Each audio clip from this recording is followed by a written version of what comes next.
el día lunes, ayer, les mandamos por correo electrónico lo que va a ser el proyecto final. En el correo les aclaramos que todavía no hemos visto todos los temas necesarios para que hagan el proyecto. En la semana 11 vamos a ver, o sea, terminando la semana 11 veríamos todos los temas que tienen que ver con el proyecto, pero les mandamos desde ya la información para que ustedes vayan como familiarizándose con el problema, entendiendo el problema al cual se tienen que enfrentar. Pero todavía no hemos visto todas las herramientas y todos los temas para que lo puedan aplicar en el proyecto. Les pido porfa que revisen ese correo y si alguien tiene, si tenemos algún error en la conformación de algún grupo, porque de pronto se pudo haber pasado, que porfa me manden un correo electrónico diciéndome para hacer la corrección de esa conformación del grupo.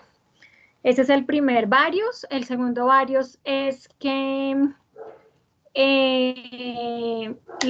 este jueves tenemos nuestro quiz de este corte. Ese quiz ya les había dicho que era, pero pues vuelvo a decírselos. Entra un punto de transporte y un punto de análisis de salidas de GAMS.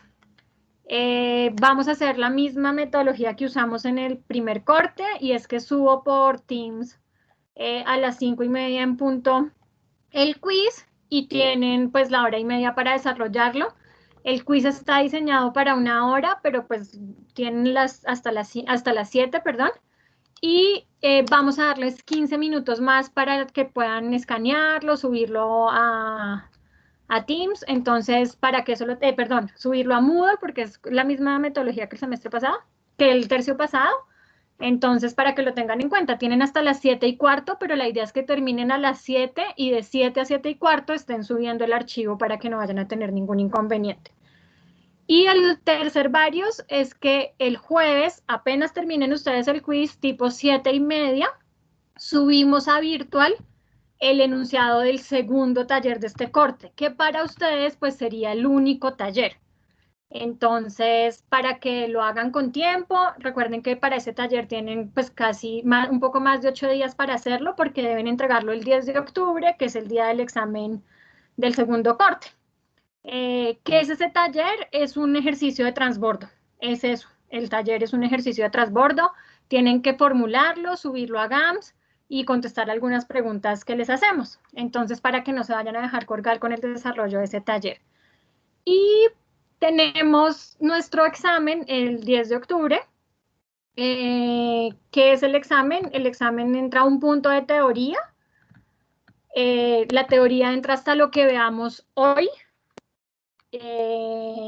Entra un punto de formulación, que ese punto de formulación va a ser un ejercicio de transbordo, y análisis de salidas de GAMS, que también van a ser un ejercicio de transbordo. Entonces, pues prácticamente el parcial, si no contamos la teoría, es tema de transbordo, que es lo que no hemos evaluado todavía. ¿Alguien tiene alguna pregunta de los varios que les comenté? Qué pena, profe, que es el parcial el 10 de octubre. El 10 de octubre. ¿Pero a qué hora? A la misma hora que el del semestre, que el del tercio pasado, a las 4 de la tarde. Ok. A la misma hora. Sí, señor. Listo. Bueno, entonces vamos a continuar con el tema que teníamos la clase pasada, que eran problemas de transbordo. ¿Me confirman, porfa, cuando ya estén viendo mi presentación de PowerPoint? Ya, profe. Listo, muchas gracias. Entonces, la clase pasada vimos cómo formular un problema de transbordo. Vimos que había dos maneras de formularlo.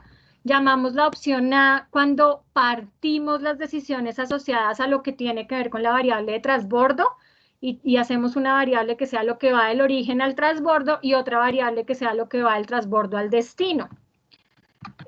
Vimos como pues que esa manera de formularlo requiere que se haga una restricción de balance, que no requiere la opción B, y la opción B lo que me muestra es que no fracciono mis decisiones asociadas al transbordo, sino que hago una variable que me muestra todo el recorrido de mi producto, desde el origen, pasando por el destino y llegando finalmente a mi punto de transbordo.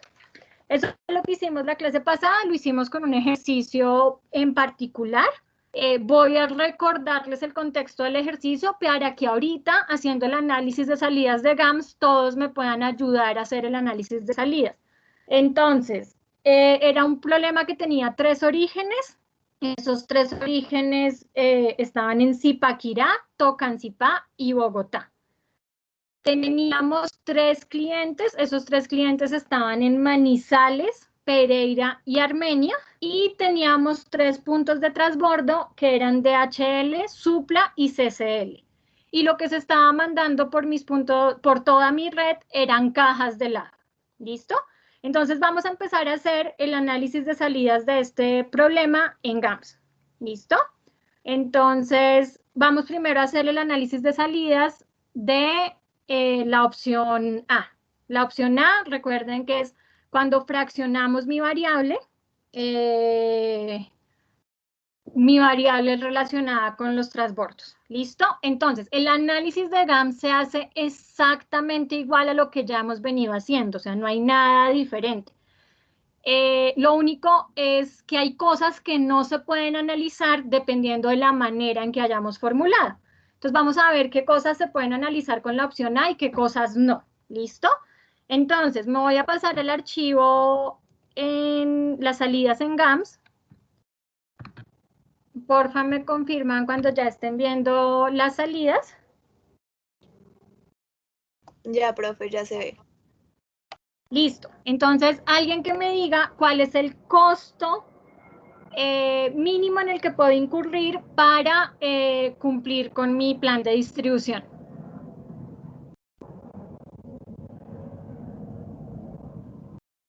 $9.190.000. 9.190.000. Listo. Entonces voy a ir escribiendo aquí en la presentación las salidas para que tengamos claro lo que vamos viendo. Entonces, mi costo es 9.190.000. Listo. Si quiero encontrar mi plan de distribución óptimo, ¿dónde lo encuentro? ¿Dónde lo busco? En bar. En bar, pero recuerden que ya vimos que hay una manera en la que se me muestra de una forma más amigable. En la parte final. Variable XL, X.L. En variable x.l. Nosotros buscábamos en variable x.l porque nuestra variable se llamaba x, pero ahora como tengo 3 variables, o sea, tengo mi variable x, mi variable y y mi variable m, voy a tener un variable x.l, un variable y.l y un variable m.l, o sea, voy a tener un variable, nombre de la variable .l por cada una de las variables que tengamos. Entonces voy a buscar el variable x.l. Entonces aquí está nuestro variable x.l. Entonces recordemos que x, ¿a qué hacía relación x? ¿Me recuerdan a los envíos cómo? Desde la planta. Envíos directos. Sí. A los envíos directos, desde mi planta a mi cliente final. Entonces, ¿cuánto estoy mandando? ¿Desde qué origen a qué destino por envíos directos?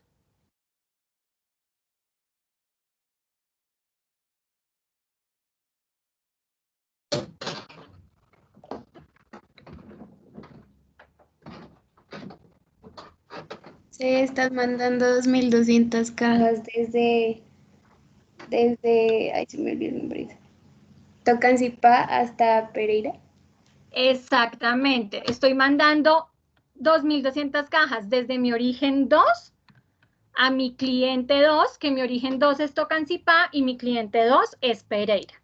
Entonces voy a ir escribiendo acá las salidas. Entonces estoy mandando desde Tocancipá a Pereira 2.200 cajas.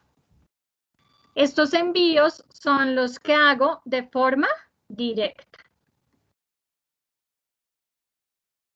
Listo. Ahora vamos a ver cuánto estoy mandando a mis puntos de transbordo. que la variable que me indicaba cuánto mandaba mis puntos de transbordo es y.l.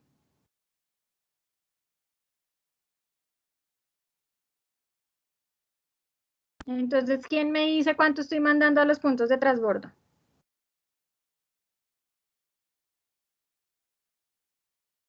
Estoy mandando 3000.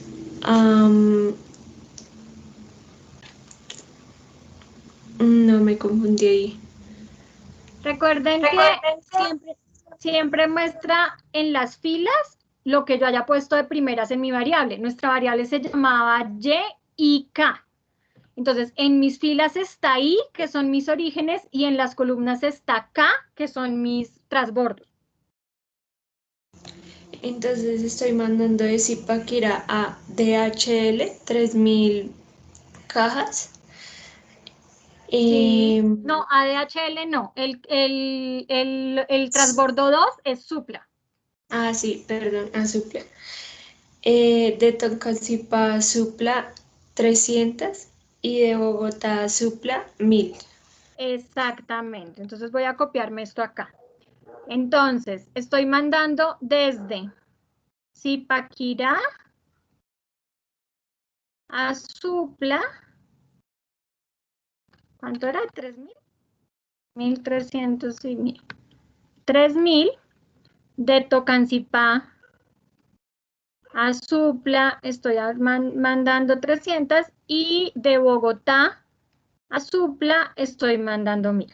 Eso es lo que estoy mandando a mis puntos de transbordo. ¿Listo? Miren que solo se está utilizando el punto de transbordo de Supla. Ni DHL ni CCL se está utilizando. Listo. Y ahora, ¿cuánto estoy mandando de mis puntos de transbordo a mis clientes? Entonces, recuerden que esa variable era la variable M. Entonces, ¿cuánto estoy mandando de mis puntos de transbordo a mis clientes finales?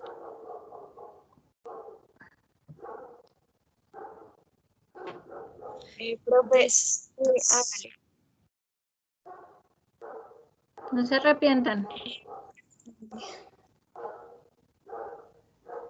De Supla 1800 a Manizales y de Sí, 2500 a Armenia. exactamente. 1.800 y 2.500. Entonces, de Supla estoy mandando a Manizales 1.800 y de Supla estoy mandando a Armenia 2.500. ¿Listo? Esa es la solución que me da el análisis cuando lo hago con la opción A. Les voy a hacer una pregunta y ustedes me van a decir si la pueden responder. Me dicen si sí o no y por qué sí o por qué no. Si yo quiero saber estas 2.500 cajas que le llegaron a Armenia, ¿de qué planta vienen? O sea, ¿qué planta le mandó esas 2.500 cajas a Armenia? ¿Lo puedo saber?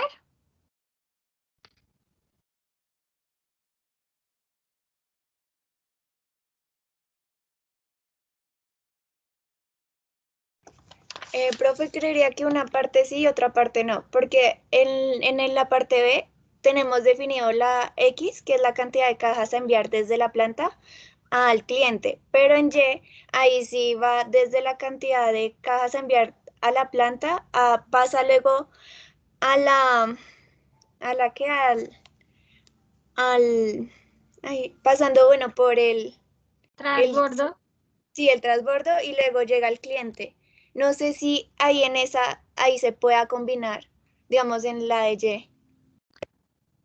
Pues yo te devuelvo la pregunta, se la devuelvo a alguien más. ¿Podría combinarlo? Recuerden lo que vimos la clase pasada. La opción 2 es la única que nos da trazabilidad, ¿no? Exactamente. Aquí con esta opción A, yo no tengo manera de saber de dónde llegaron estas 2.500, porque yo sé que desde Zipaquirá llegaron 3.000, de Tocancipá 300 y 1.000, pero llegaron a Supla. Cuando llegaron a Supla fue como si yo las hubiera metido en una bolsa negra, las hubiera revuelto y no sé realmente de dónde vienen estas 2.500. Sé que de Supla le llegaron a Armenia 2.500, pero no sé de qué planta llegaron esas unidades.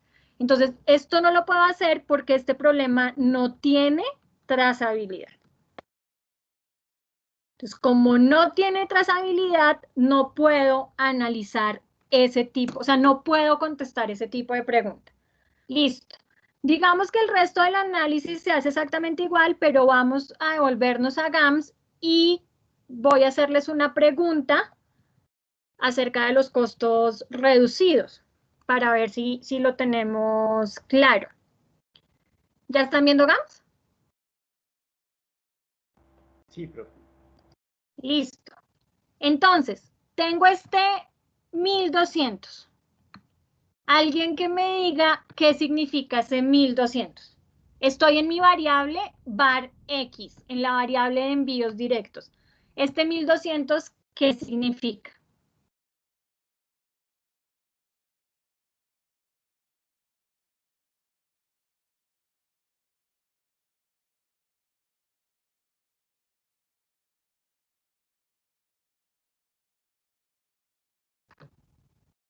Bueno, voy a arrancar otra vez con nombre propio. Profe, ese no sería es que no me sé bien las ciudades, de la primera planta, o sea, lo que me cuesta cada unidad que yo mando, o sea, lo que me aumenta los costos, desde la planta 1 hasta la ciudad de destino 1, es que no me acuerdo bien de los nombres. Ok, está perfecto. La planta 1 es Zipaquirá y la ciudad de destino 1 es Manizales. Entonces, ya sabiendo que es Zipaquirá y Manizales, dime qué significa ahora sí concretamente el 1200. ¿Es lo que qué? Es lo que me cuesta enviar una cantidad. 1200 es lo que me aumenta el costo por cada caja que yo envíe de Zipaquirá a Manizales.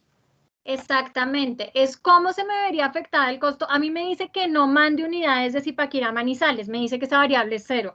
Si yo decido que no sea 0, sino 1, mi costo aumentaría 1200. ¿Listo? Eso es algo que ya hemos venido manejando. Es simplemente repaso. ¿Listo? Pero ahora, miremos la variable y. Recordemos que la variable y me está hablando de lo que mando de cada planta a cada centro de distribución. Entonces, ¿qué querría decir este 500? Alguien que me diga qué querría decir el 500 que aparece en 1, 1. O sea, en planta 1, centro de distribución 1. Les recuerdo que la planta 1 es Zipaquirá y el centro de distribución 1 es DHL.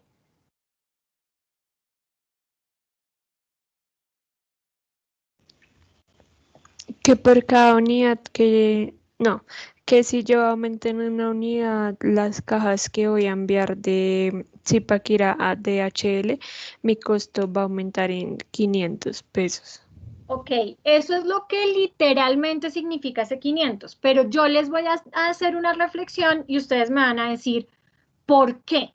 Y es, listo, esto me dice cuánto me cuesta mandarla a DHL, pero como estoy partiendo mi variable, no tiene sentido analizar los costos reducidos de las variables que pasan por el punto de transbordo. ¿Por qué creen que no tiene sentido? ¿Qué se les ocurre?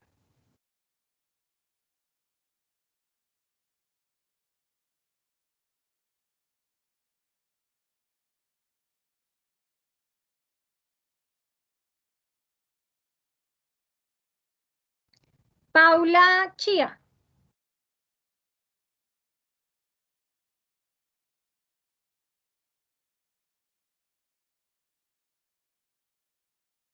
¿Qué se te ocurre?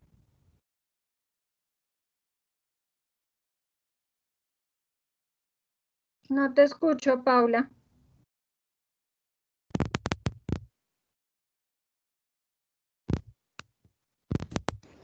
Hola, hola. Ya, dime. ¿Listo? Profe, ¿me puede repetir la pregunta? Estaba con mi hermanita, no. Dejar.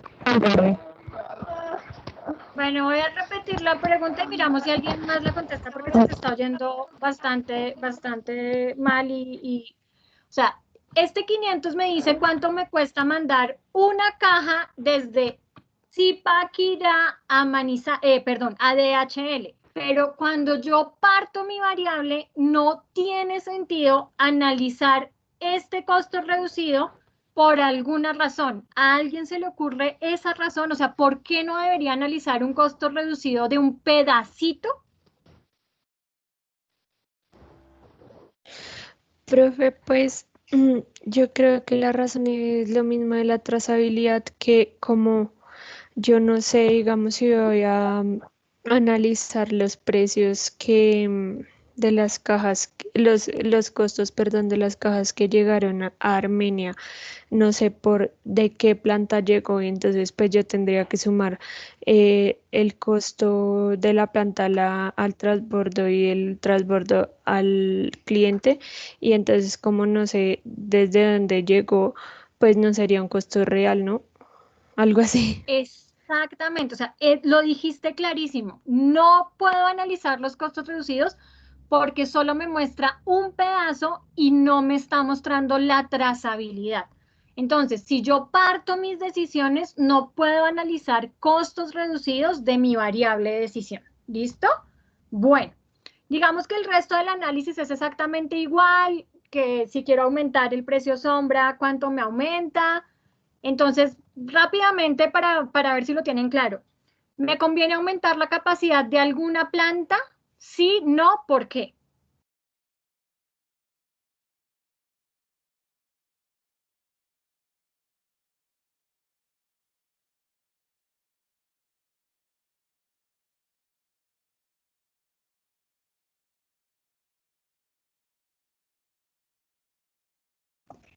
Sí, profe, porque por el precio sombra de la 1 que es Zipaquirá, Sí, señora.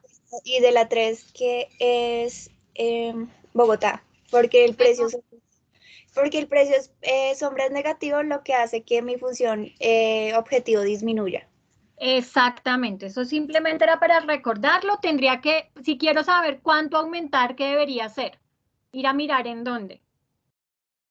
En los límites, profe, en En el el- En log. equation En name, el ¿no? question name. Exactamente, me voy al equation name, miro los límites. Entonces, por ejemplo, acá en el equation name me dice que aumentar la planta, que puedo aumentar la oferta de la planta 1 de 3.000 a 3.300, o sea, lo puedo aumentar 300 unidades, y si hago eso, mi Z mejoraría 300 por 400, que era el precio sombra. ¿Listo? Eso simplemente por recordar, porque eso ya lo sabemos. Listo. Ahora vamos a entrar a hacer el análisis de las salidas, pero de la opción B, para que miremos que la opción B me da mucha más información.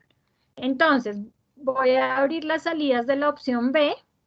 Alguien que por favor me diga cuánto es el costo en el que incurro para hacer mi plan de distribución.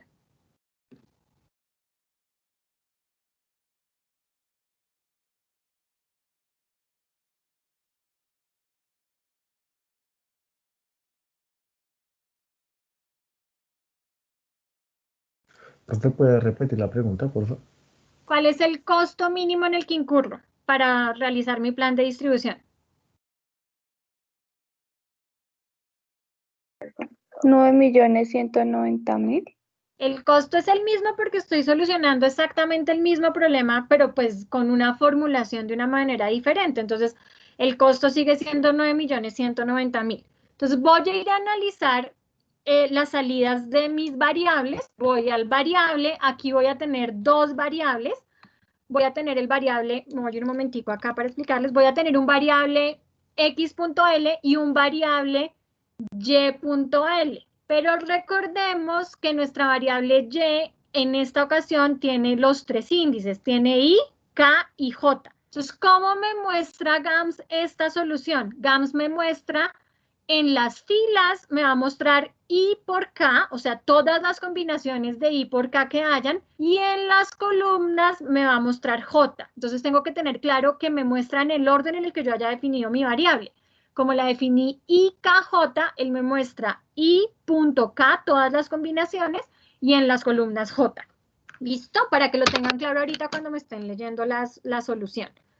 Entonces, ya nuevamente en mi solución me voy al variable a los variables, a las dos variables, y entonces alguien que me diga cuál es el plan de distribución. Entonces, mis envíos directos son exactamente igual, o sea, lo que me daba en la opción A es exactamente igual a lo que me da aquí. ¿Cuánto estoy mandando directamente? Estoy mandando directamente desde Tocancipá a Pereira 2.200 cajas. Eso es exactamente igual, o sea, no lo voy a escribir ni siquiera porque es exactamente igual. Ahora sí, ¿cómo son los envíos usando mis transbordos? ¿Cómo son los envíos?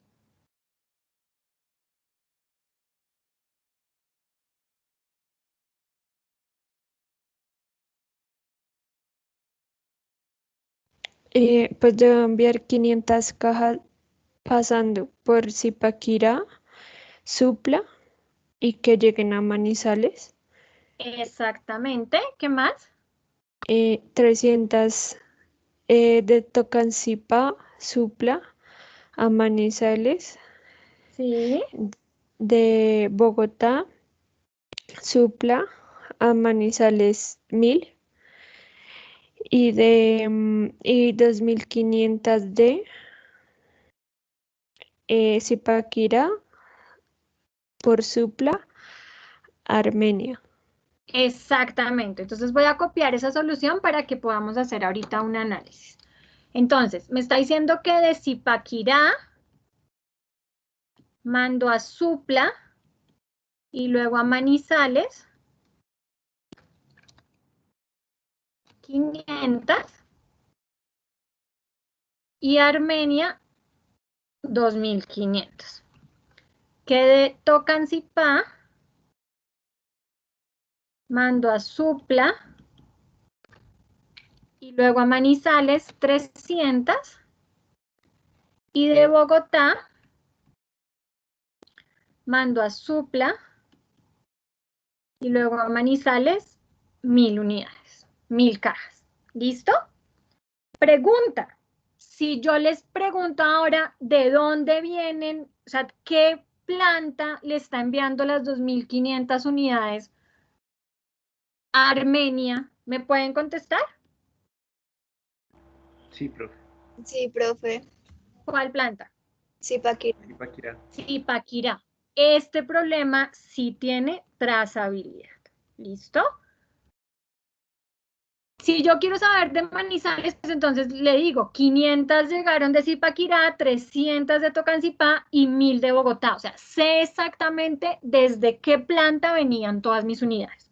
¿Listo? ¿Cómo puedo hacer trazabilidad? Pues en este problema sí tiene sentido analizar los costos reducidos. Entonces yo les voy a hacer los costos reducidos de mis variables que pasan por los puntos de transbordo. Entonces yo les voy a hacer una pregunta. Si la empresa desea mandar una caja por alguno de los caminos que no está utilizando actualmente usando transbordos, ¿por qué camino les recomiendan hacerlo y por qué?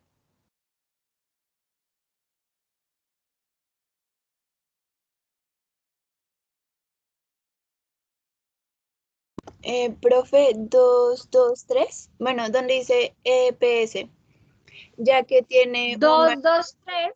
Y también el 323. Exactamente. Entonces, 223 y 323, que 223 hace referencia a Tocancipá, Supla, llegando a Armenia, y 323 hace referencia a Bogotá, Supla, llegando a Armenia. Entonces, ¿por qué? Porque tienen un costo reducido de 0, EPS o 0, que ya habíamos visto que era lo mismo. ¿Listo? ¿Alguna pregunta? Eso era lo que teníamos que ver de análisis de salidas de GAMS. Ya para cerrar el tema de transbordo y pasar al siguiente tema, importante tener en cuenta cosas que ya hemos hablado, pero para resumirlas. Entonces, si formulo de la opción A, tengo que tener en cuenta que es la única manera de formular un problema de transbordo cuando lo que se mueve por toda la red no es lo mismo. Ya lo habíamos visto en la clase pasada, pero pues vale la pena recordarlo. Si lo que se está moviendo por toda mi red no es lo mismo, estoy obligada a utilizar la forma de formulación A. Y acá pues hay un ejemplo. Si se está moviendo de mis orígenes a mis transbordos, por ejemplo, hojas, tela y cartón, de mis transbordos a mi cliente final se mueven agendas, pues estoy obligada a partir mis decisiones. ¿Listo? Tengo más restricciones porque es necesario hacer las restricciones de balance, debo hacer restricciones de balance, y no se pueden analizar los costos reducidos de las variables que hacen referencia a los puntos de transbordo, porque solo muestran cómo se aumenta el costo en parte del recorrido y no en todo el recorrido. Ya dijimos que esto era consecuencia de que no tengo trazabilidad. Listo. Y cuando lo que voy a hacer es formular de la opción B, los aspectos a tener en cuenta cuando formulo de la opción B, es que es la única manera de formular un problema de transbordo cuando se requiere hacer trazabilidad.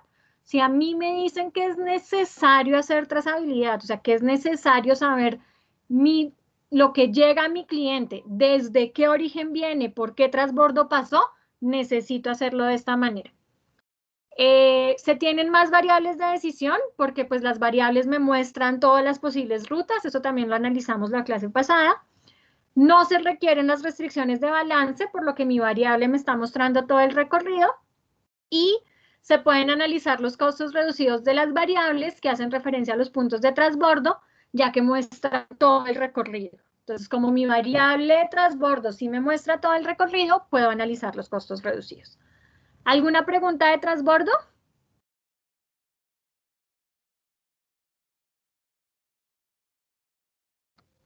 Bueno, con esto damos por terminado el tema de transbordo. Y también damos por terminado el tema de programación lineal. Y hoy vamos a hacer una pequeña introducción a los problemas de programación entera. O sea, nos vamos a ver programación entera. ¿Me confirman, porfa, si ya está? Ay, no, esto lo hizo mal. Espérenme un minuto.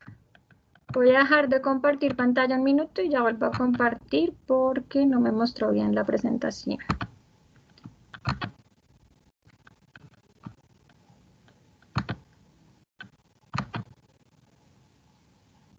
Listo. ¿Me confirman, porfa, si ya están viendo la presentación?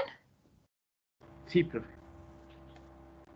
Vale, muchas gracias. Entonces vamos a ver unas pequeñas generalidades de programación entera. Hoy es una parte de introducción para a partir de la próxima semana ya empezar a ver programación entera en forma. Entonces, ¿qué es lo primero que tenemos que saber de programación entera? Unas pequeñas generalidades, y es que nosotros hasta el momento, cada vez que queríamos formular un problema, como lo único que sabíamos era programación lineal, asumíamos que las variables podían tomar valores fraccionarios, sin importar que en la vida real eso no pudiera pasar. Entonces, ¿qué hace la programación entera? Lo que hace es decir, bueno, ahora sí vamos a mirar si en la realidad yo puedo dividir mis decisiones, o sea, que tomen valores fraccionarios o no. Y si no, pues entonces esos modelos son una extensión de los modelos lineales en los que algunas variables toman valores enteros. O sea, voy a analizar mi problemática y si tienen que tomar valores enteros, ya voy a decir que mis variables son enteras. ¿Qué me va a permitir esto? Me va a permitir representar situaciones que antes no podía representar, y es, por ejemplo, que mis variables enteras van a tomar valores de 0 y 1, ya que este tipo de variables permite representar condiciones lógicas. ¿Qué pasaba hasta el momento? Hasta el momento pasaba que nuestras decisiones con los problemas que analizábamos siempre eran decisiones de cantidad, o sea, número de veces o cantidad de productos, ¿sí? Todo era cantidades, pero hay decisiones en la realidad que son solamente si hago o no hago algo. Entonces, si tengo ese tipo de decisiones, con programación entera las voy a poder definir utilizando variables que solamente toman el valor de 0 y 1. 0 si no tomo la decisión, 1 si tomo la decisión. Este tipo de modelos, los modelos de programación entera, permiten representar sistemas mucho más complejos. O sea, me permite acercarme mucho más a la realidad, pero eso hace que la resolución de los mismos sea más complicada. Hoy vamos a ver qué tan complicado puede ser solucionar un problema de programación entera. Problemas con pocas variables, o sea, problemas que no tengan casi variables, pueden ser casi imposibles de resolver. O sea, se puede volver imposible resolver un problema de programación entera. ¿Cómo se clasifican los modelos de programación entera? Entonces se clasifican en 3 categorías. Primero, tengo un problema entero puro. Yo tengo un problema entero puro cuando todas las variables únicamente pueden tomar valores enteros.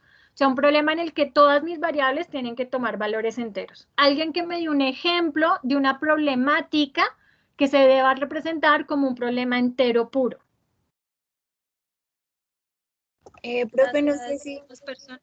Sí, iba a decir la cantidad de operarios o de personas. Exactamente, si yo tengo que definir, por ejemplo, la cantidad de operarios que contrato en cada turno, eso es un problema entero puro porque yo no puedo contratar medias personas o 1.5 personas. Listo.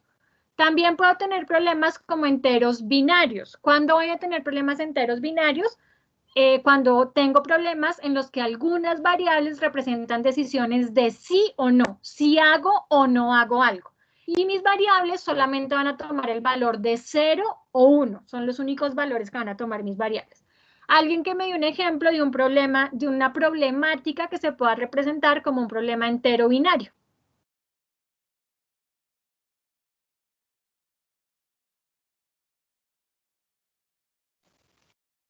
Crear un nuevo producto.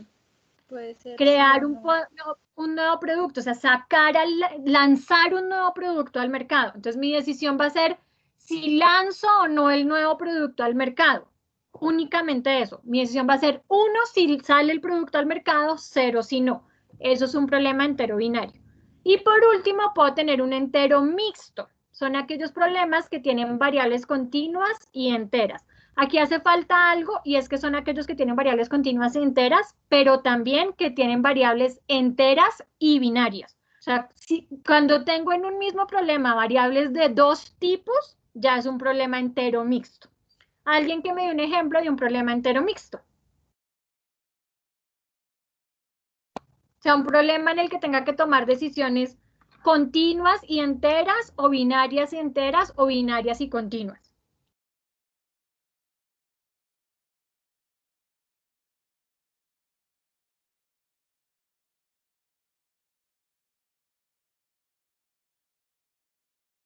Digamos el problema que se les ocurre ahorita, de si lanzo o no un producto al mercado. ¿Qué puedo agregarle como decisión para que ese problema sea un problema mixto? Ya tengo mi variable binaria, ahora una variable continua o entera.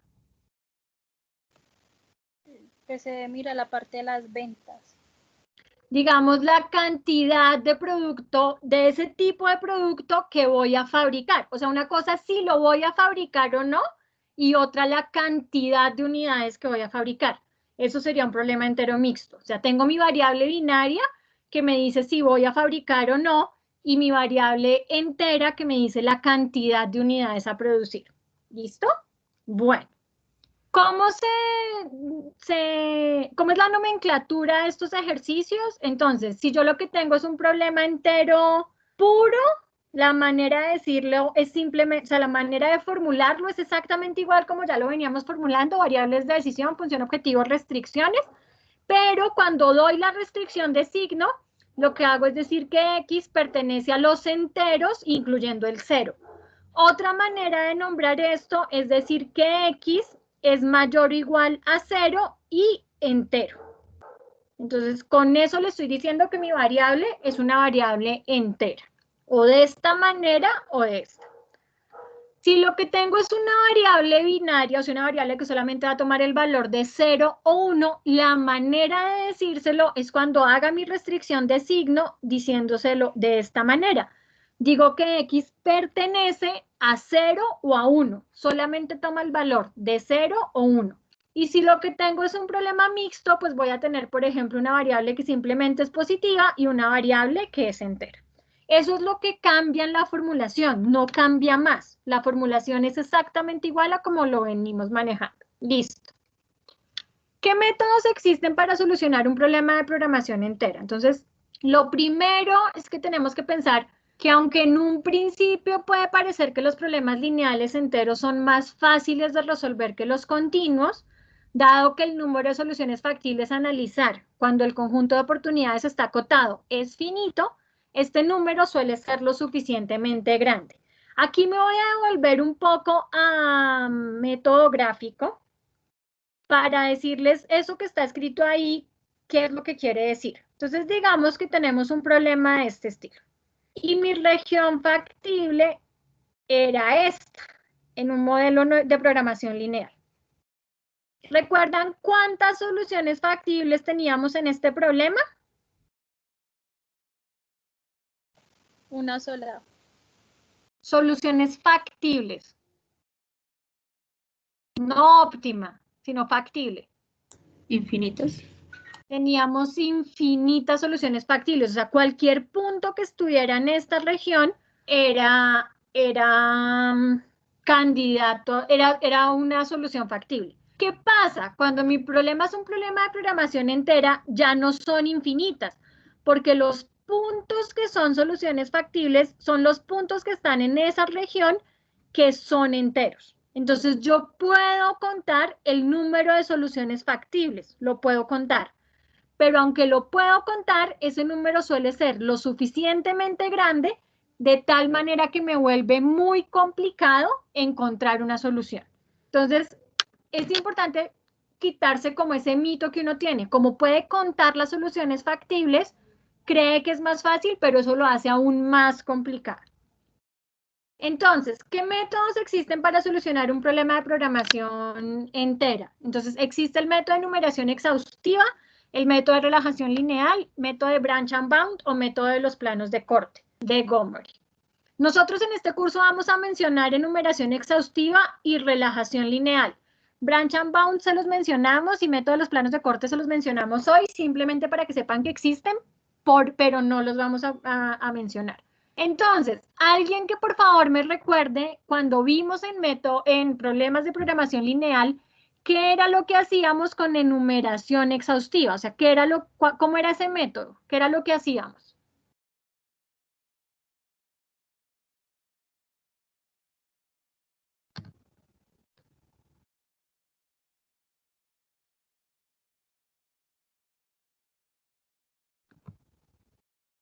¿Qué era lo que hacíamos?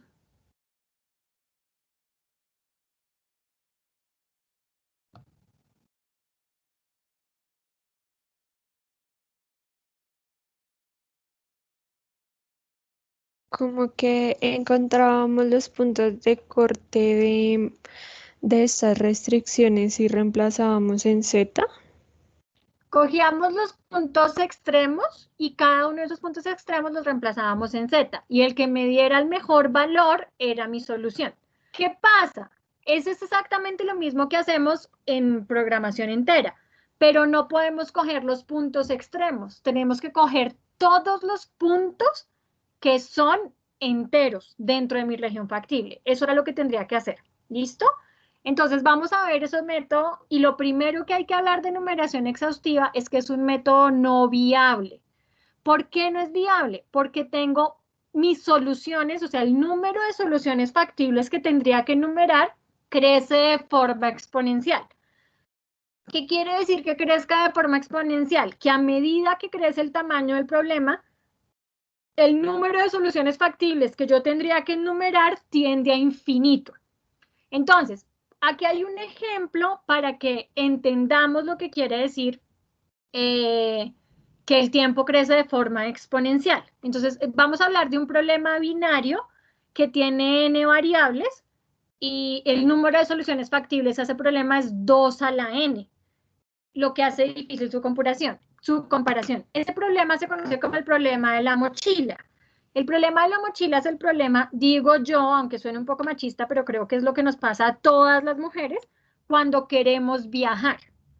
¿Qué es el problema al cual nos enfrentamos? Que tenemos una maleta y esa maleta tiene una capacidad finita, o sea, eso no le caben infinitos productos, le cabe una cantidad, o sea, tiene un peso y un volumen máximo. ¿Listo? ¿Qué pasa? Que queremos echar muchas cosas en la mochila. Entonces, el problema al cual me enfrento es qué elementos echo en la mochila para maximizar algo o minimizar algo. Ese es el problema de la mochila. ¿Qué pasa con ese problema? Que el tiempo de cálculo crece exponencialmente con el tamaño del problema. A los problemas en los cuales el tiempo de cálculo crece exponencialmente con el tamaño del problema se les conoce como problemas NP-hard. Son problemas que se conocen como NP difíciles o NP-hard porque el tiempo que necesito para encontrar la solución crece de forma exponencial con el tamaño del problema. Y eso hace que sea muy complejo encontrar la solución. Aquí hay un ejemplo. Ese es el mismo ejemplo del problema de la mochila, pero con datos. Entonces, si yo tengo 10 elementos, 10 posibles elementos para echar en mi mochila, el número de soluciones factibles es 1024. O sea, miren que ya el número de soluciones factibles es un número considerable. Entonces, si yo para solucionar esto con un computador que hace 1000 operaciones por segundo, requeriría de 1.024 segundos para encontrar la solución. Y si tuviera un computador más potente que hace 1.000.000 de operaciones por minuto, pues requeriría de prácticamente 0 segundos para encontrar la solución. Pero si ya no tengo 10, sino 60, o sea, tengo 60 elementos que echar en mi mochila. Miren que el número de soluciones factibles, pues es un número muy grande, es 1.1529 por E a la 18, eso es por 10 a la 18, por E a la 18. Y el tiempo que requeriría con un computador que haga 1.000.000 de operaciones por minuto sería 370.6 siglos. Entonces esto se vuelve inviable. O sea, yo no me voy a demorar siglos tratando de encontrar la solución a un modelo de programación entero.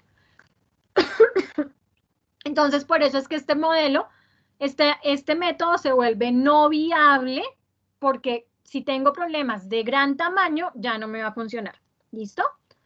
¿Cuál es el otro método? El otro método es el método de relajación lineal. Entonces, el método de relajación lineal lo que me dice es que resuelva el mismo problema, pero olvidando las condiciones de variables enteras. Es decir, que lo resuelva como un problema lineal. Lo resuelva como un modelo lineal.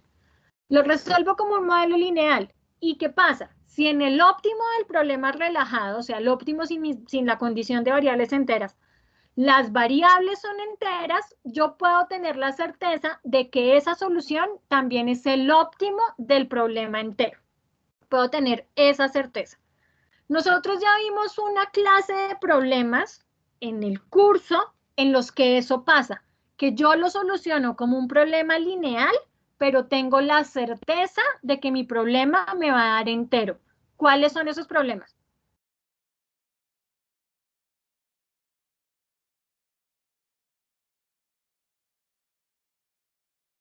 ¿No lo recuerdan?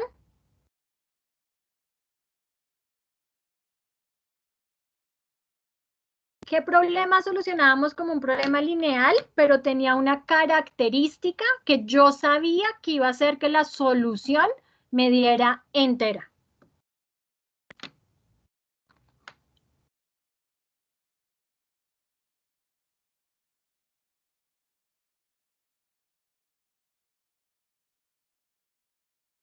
¿No? ¿Ni idea?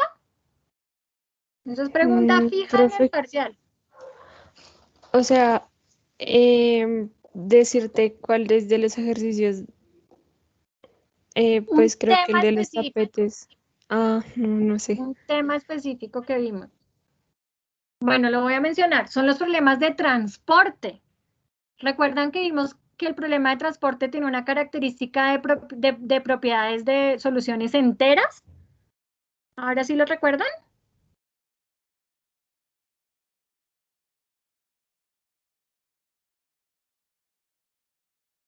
¿No? Contéstenme, no, por lo menos. Sí, profe. Sí, Ok. profe, sí, ya lo encontré. Decía, vale, decía que si mis ofertas eran enteras y mis demandas eran enteras, yo podía tener la certeza de que mi solución también iba a ser una solución entera. Pero eso solo pasa en los problemas, o sea, yo puedo tener esa certeza únicamente en los problemas de transporte. Si estoy en otro problema, a la situación que me puedo enfrentar es a esta, y es que no cumple la condición, o sea, que yo soluciono mi problema como un problema entero y la solución me da fraccionada, o sea, me da con decimales. Si eso pasa, la única opción que tengo es redondear. Debo redondear mi problema. Sin embargo, el redondear puede hacer que se generen errores, pero en algunas ocasiones es la única opción a seguir. Entonces, lo que vamos a ver la siguiente media hora, un poquito más de media hora que nos quede, es cómo vamos a aprender a redondear. Es decir, vamos a mirar problemas de programación entera en los cuales lo soluciono como un problema lineal, no me da entero y tengo que redondear para detectar qué errores aparecen, y hay errores que son permitidos y otros que no son permitidos. Entonces vamos a analizarlo. ¿Cómo lo vamos a hacer? Con unos ejercicios. Entonces no nos vamos a desgastar formulando, porque pues esa no es la idea de esta clase. Voy a leer el contexto para que todos lo tengamos claro, pero les voy a mostrar de una vez la formulación de este ejercicio, porque lo que nos interesa es concentrarnos en la solución que nos da. Entonces, el problema dice: una nueva empresa de transporte marítimo desea configurar su red logística en Colombia, para lo cual requiere de la apertura de puertos de embarque. La empresa dispone de 27 billones de pesos para la construcción de tales puertos. Se ha decidido instalar dos tipos de puertos: puertos de carga ligera y puertos de carga pesada. Cada puerto de embarque de carga ligera requiere 2 billones en inversión y cada puerto de carga pesada requiere de 6 billones. Se proyecta que luego de la inversión y una vez estén en funcionamiento los puertos de embarque, el beneficio operativo neto semanal en los puertos de carga ligera, que estarán abiertos las 24 horas, será en promedio 1.200 billones. Los puertos de carga pesada solo abrirán 12 horas al día debido a condiciones especiales de funcionamiento, pero debido a lo novedoso de su diseño, durante las horas de trabajo, las proyecciones indican que el beneficio neto semanal será de 2.000 billones. La empresa desea abrir al menos 2 puertos de carga pesada. La empresa actualmente tiene 19 jefes de distribución y logística. Cada puerto de carga ligera requiere 3 jefes de distribución y logística para su funcionamiento en la semana, y se cree que con solo un jefe de distribución y logística en los puertos de carga pesada sería suficiente. La empresa desea saber cuántos puertos podría abrir para maximizar su ganancia neta semanal. Entonces, esta es la problemática a la cual nos estamos enfrentando. La formulación de este problema es la siguiente. Entonces, mis variables de decisión serían la cantidad de puertos de carga ligera a instalar y la cantidad de puertos de carga pesada a instalar. Mi función objetivo: quiero maximizar el beneficio neto semanal y sé que obtengo 1.200 billones por X1 y 2.000 por X2. Y mis restricciones, tengo una restricción que es 2X1 más 6X2 menor o igual a 27, que habla acerca del presupuesto que tengo disponible. Tengo otra restricción que es el mínimo de puertos de carga pesada que se quieren instalar y los administradores que tengo disponibles. Y por último, pues tengo mis restricciones de signo, que decimos que X1 y X2 debe ser mayor o igual a 0 y entera. ¿Listo?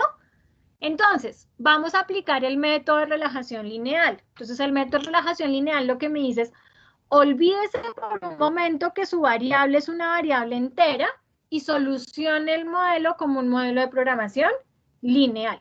Entonces, para facilitar visualmente lo que vamos a ver hoy, como esto es un problema de 2 variables, la solución yo se las tengo con el método gráfico. Entonces, aquí está la solución por medio del método gráfico. Entonces, la porción verde son mis soluciones factibles, las líneas negras son mis restricciones y la línea roja es mi función objetivo. Si soluciono este problema como un problema de programación lineal, me dice que la solución es 5, 4 y 2.7. Esa es la solución que me está dando. Entonces me dice que debería fabricar 5.4 puertos de carga pesada o ligera. ¿Cuál era primero? Ya no me acuerdo. Ligera era primero.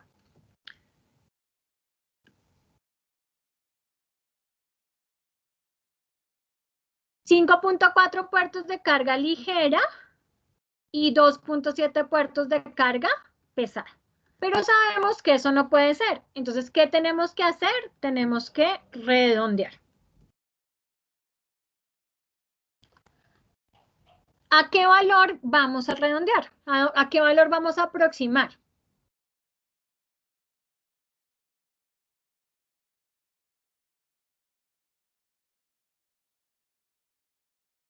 ¿A qué valor aproximan 5, 4 y a qué valor aproximan 2, 7?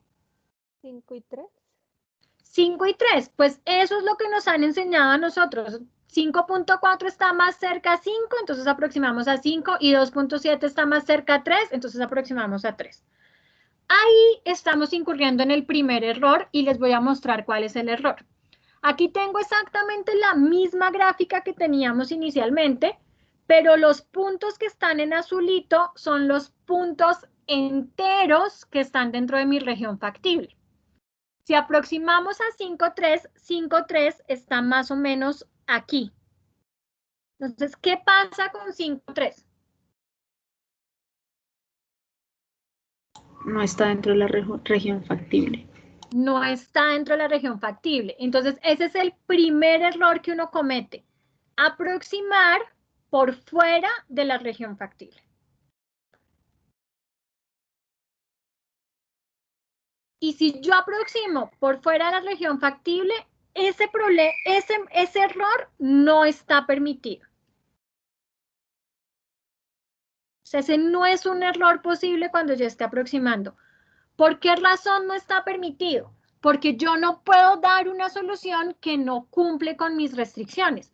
Si yo llego a dar mi solución como 5,3, ¿qué va a pasar? Esa restricción, esa solución no cumple con esta restricción que está aquí. Y esa restricción es la restricción de presupuesto.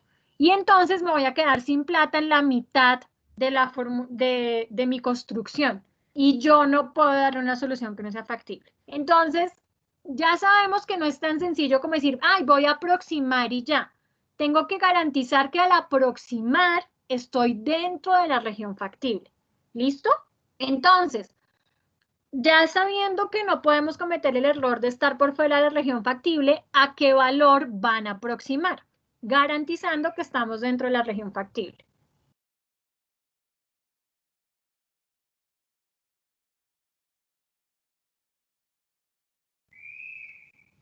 ¿A qué valor aproximarían?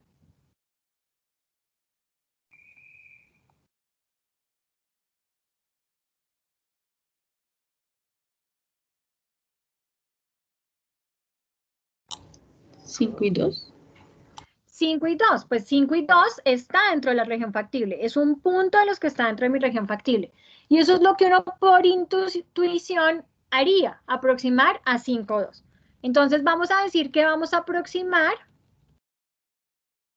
a 5, 2.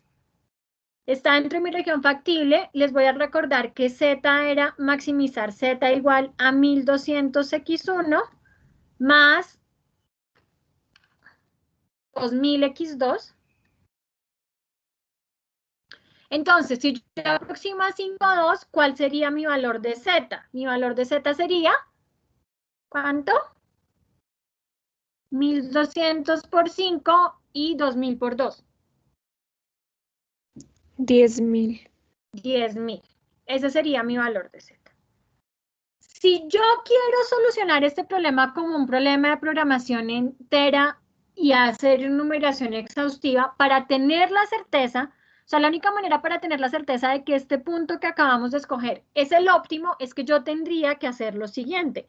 Tendría que reemplazar Z en este punto, en este, en este, en este, en este, en este, en este, en este, en este, en este, en este, en este y en este, y mirar cuál de todos esos puntos me da el mayor valor de Z.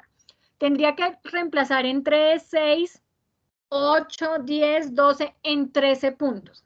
Miren que es un problema muy sencillo y me aparecen 13 soluciones factibles.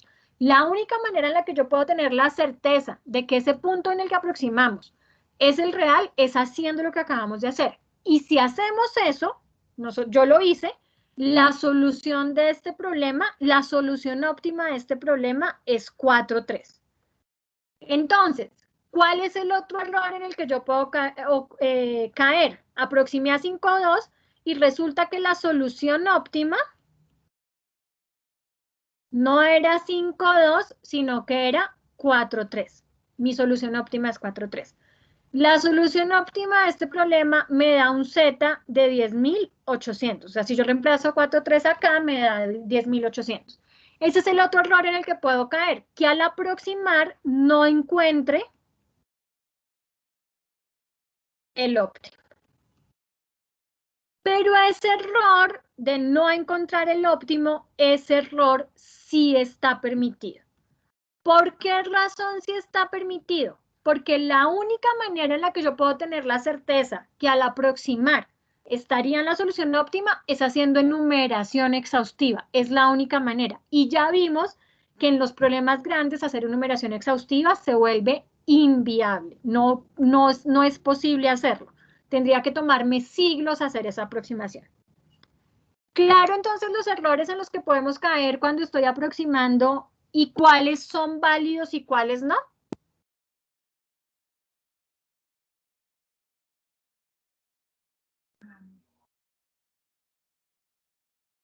¿Sí? Sí, profe. Vale, muchas gracias. Vamos a mirar ahora otro ejemplo, un poco más extremista que el que acabamos de ver, para que entiendan que de verdad cuando estamos aproximando, decir que, bueno, caigo en este error, qué pena, se me olvidó una cosa, caigo en el error de no encontrar la solución óptima, pero entonces tengo que tener cuidado cuando yo haga la recomendación. Porque entonces ya no puedo decir que esa es la máxima utilidad o el máximo ingreso, sino que cuando yo dé la solución voy a decir que fabrique 5 puertos de carga ligera, 2 puertos de carga pesada y que eso va a hacer que tenga una ganancia neta semanal de 10.000.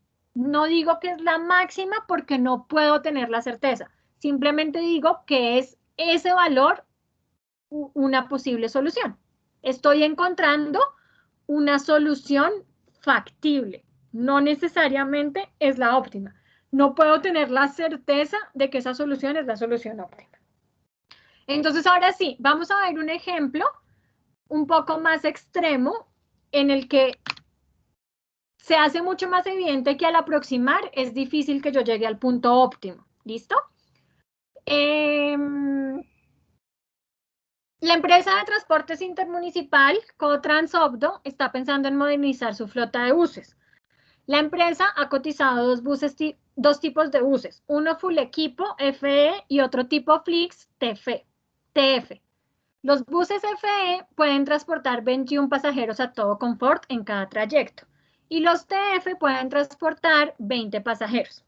El presupuesto mensual que tiene la empresa para financiar el contrato de adquisición de los dos tipos de buses es de 130 millones de pesos. La cuota al mes de un bus FE se puede negociar en 24 millones de pesos y la de un bus TF en 22 millones. Los choferes de buses TF han exigido vía sindicato que la empresa negocie la oferta máxima de 5 buses tipo FE con el fin de conservar su trabajo. En caso de alquilar buses TF, se deben adecuar 2 asientos para el personal que acompaña al bus, vigilancia interna. Sin embargo, debido a razones presupuestales, el número de asientos disponibles para adecuar es de 11 asientos. La empresa desea saber cuántos buses contratar para maximizar el número de pasajeros a transportar sentados. Entonces, la formulación de este problema me dice que debo decidir cuántos buses full equipo alquilar al mes y cuántos buses tipo Flix alquilar al mes. Mi función objetivo es maximizar el número de pasajeros. Sé que transporto 21 en los full equipo y 20 en los tipo Flix. Y tengo restricciones. La primera restricción es asociada al presupuesto. La segunda asociada al máximo de buses tipo full equipo que puedo alquilar. Y las condiciones de las sillas que debo adecuar a los tipo Flix. Y pues tengo mis variables que son enteras y positivas. Entonces, vamos a solucionar este problema nuevamente como un problema de programación lineal, olvidándonos que las variables son enteras. Y si me da entero, no hago nada. Y si no me da entero, tengo que aproximar. Entonces, la solución de este problema solucionándolo como un problema lineal, es que debo alquilar 0.38 full equipo y 5.5 tipo Flix. Pues eso no tiene sentido, y que eso me permitiría transportar 117.87 personas. Pues eso no tiene mucho sentido porque yo no puedo alquilar medio bus ni nada por el estilo. Entonces, ya sabiendo que tenemos que aproximar y estar dentro de la región factible, ¿a qué valor van a aproximar?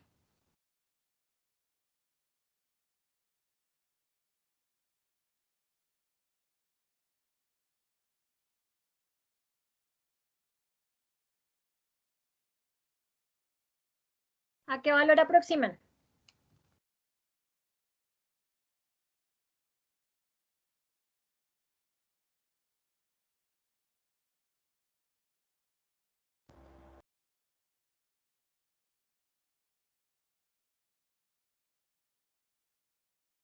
Cero. 0,5.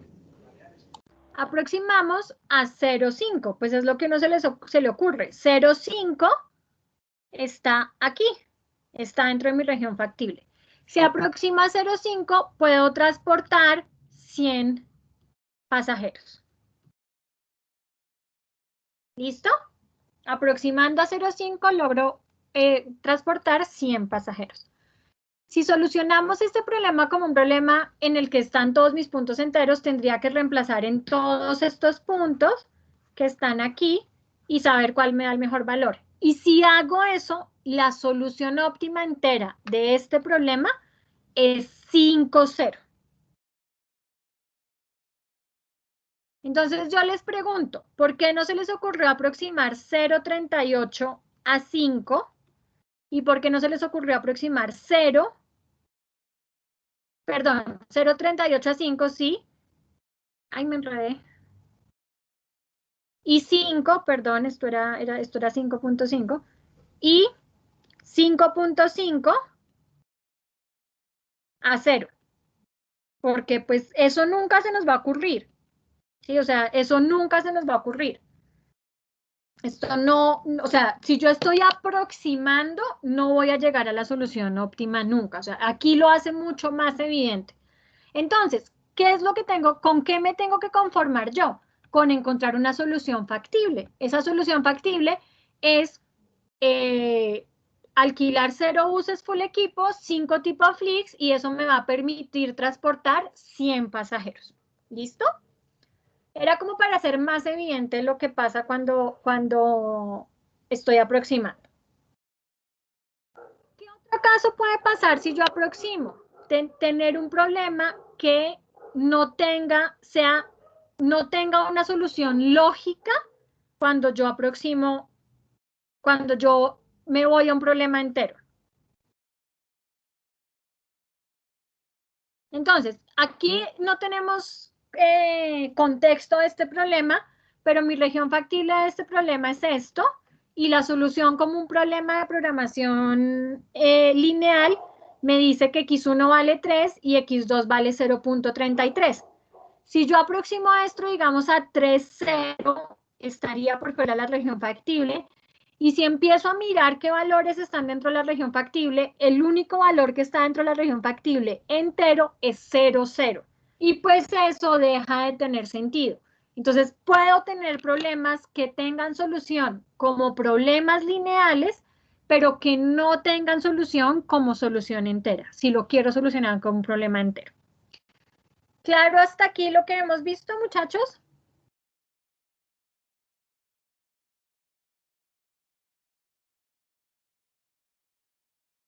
Bueno, ¿qué pasa? Que nosotros estamos viendo aquí cómo encontrar la solución a un problema, digamos, de 2 dimensiones, que lo puedo ver por método gráfico, pero afortunadamente nosotros toda la parte de aproximar y pensar en aproximar nos la podemos ahorrar porque tenemos un software computacional que es GAMS.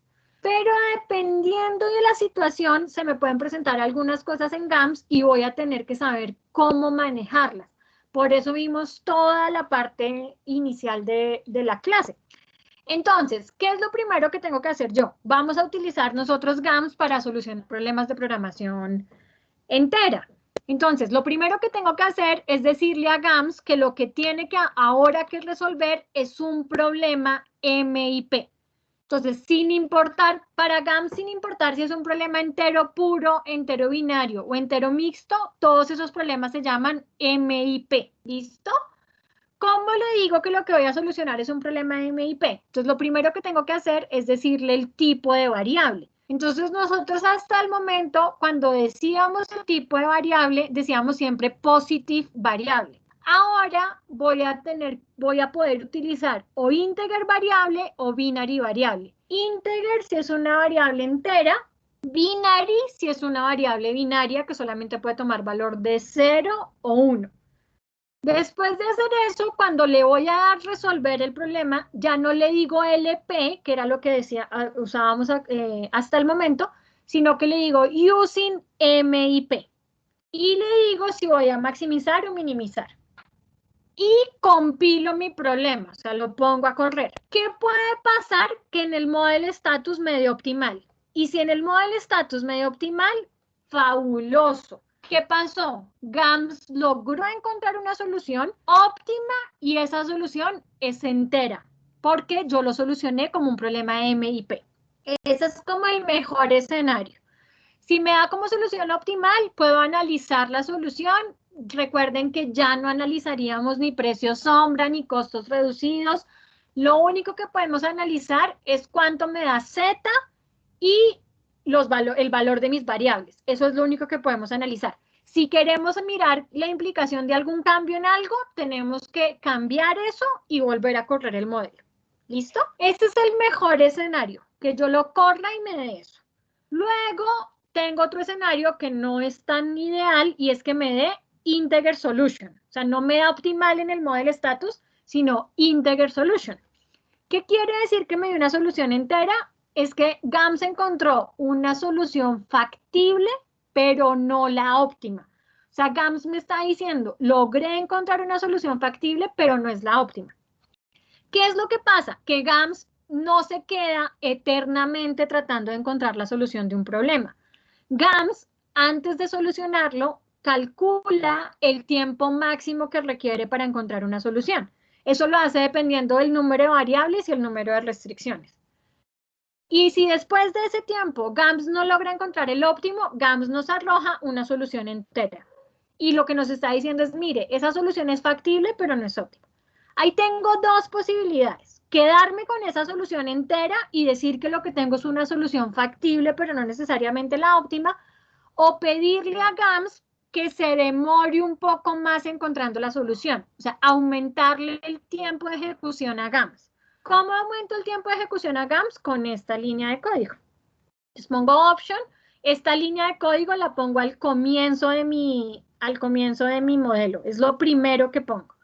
OPTCR 0 punto y un número de ceros. Este número de ceros no es un valor exacto. Yo puedo poner simplemente 0.01, pero a medida que ponga más ceros, GAMS se va a demorar más tiempo en encontrar la solución. Entonces, ¿qué puede pasar? Que agreguemos esta línea de código, compilemos nuestro modelo y nos dé optimal. Si eso nos pasa, fabuloso. Pero también, ¿qué puede pasar? Que nos vuelva a dar integer solution.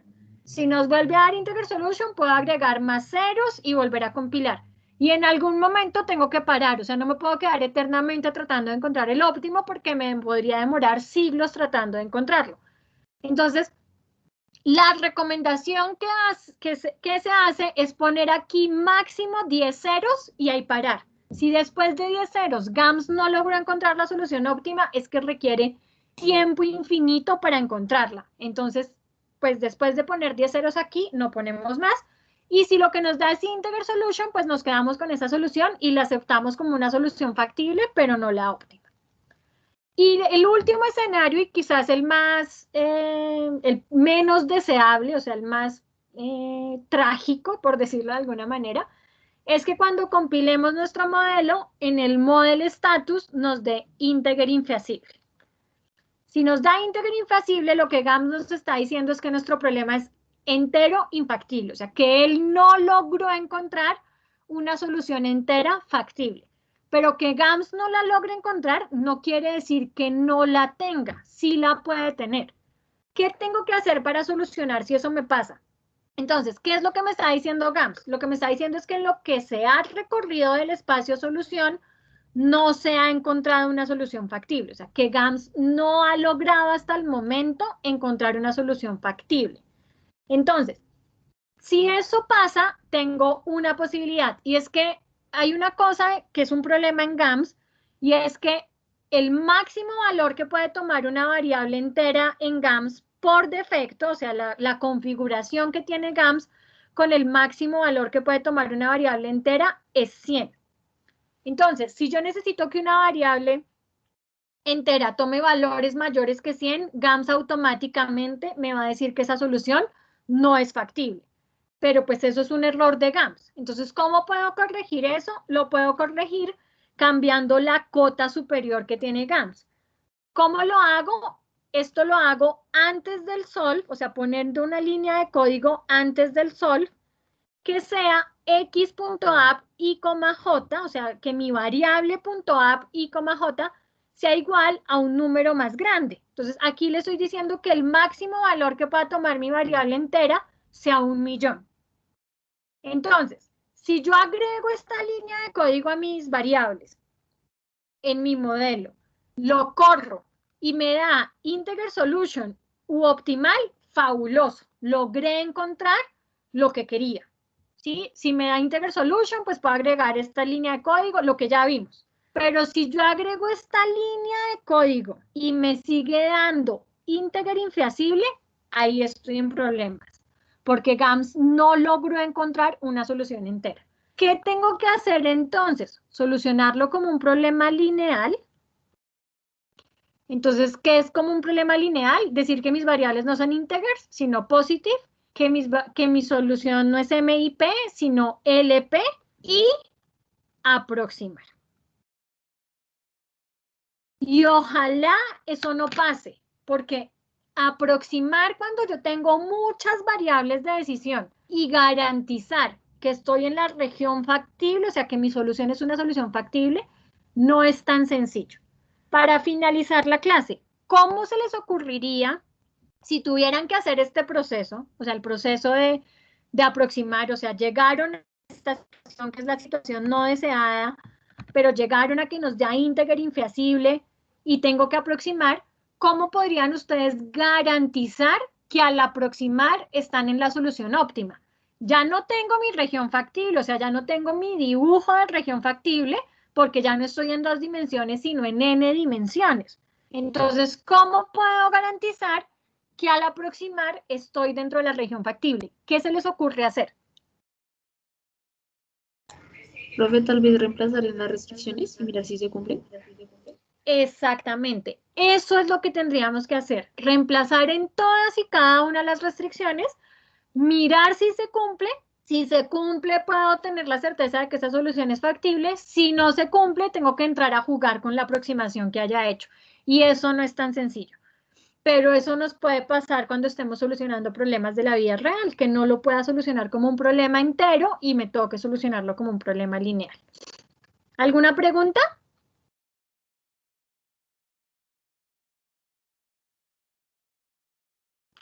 Bueno, muchachos, esa era nuestra clase de hoy.